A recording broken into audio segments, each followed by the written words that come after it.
We've always wanted blacks and whites to work together, to know each other as friends, to connect as one. Racial segregation was a huge problem in the mid-1950s. Northerners wanted to abolish slavery, but Southerners wanted to keep slavery in the Souths.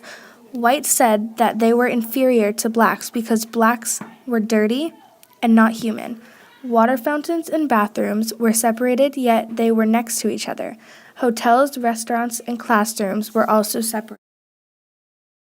Blacks and whites used separate appliances, such as bathrooms and water fountains. The ones that the whites used were often clean and sanitary, and the ones that the blacks used were often rusty or worn out.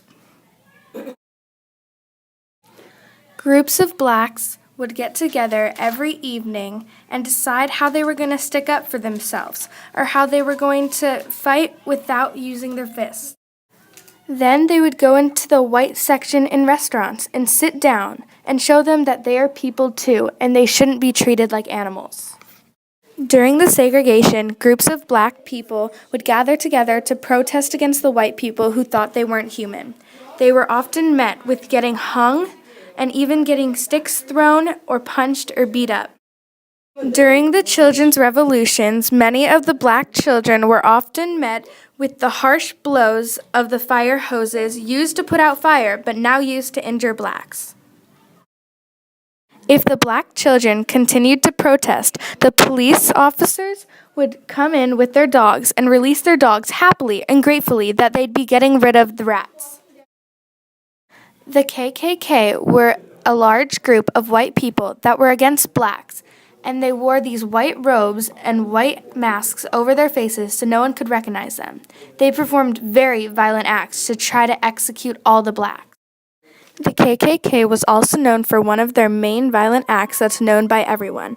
In the front of a black family's home, they burned a cross, showing that they were not welcome here and that God never wanted them.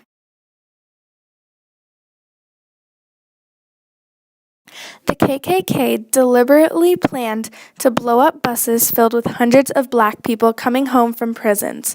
They wanted to make sure that they were dead and that they wouldn't infest their area again. The death of Kelly Ingram, the park that bears his name became the epicenter of the civil rights protest movement. It was the place where more than 5,000 young people, using nonviolent means, protested for equal rights and were arrested. And were met with fire hoses and dogs. And across the street at their meeting place, 16th Street Baptist Church,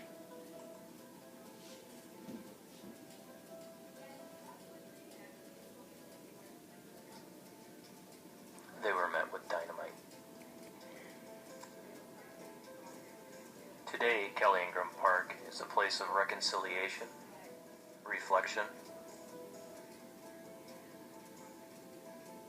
and remembrance of the strength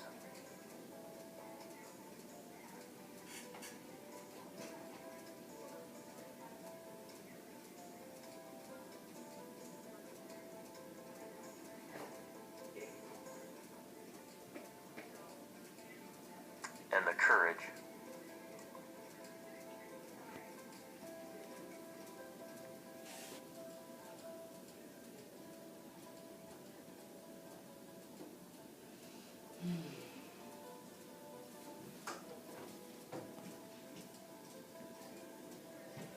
of the foot soldier.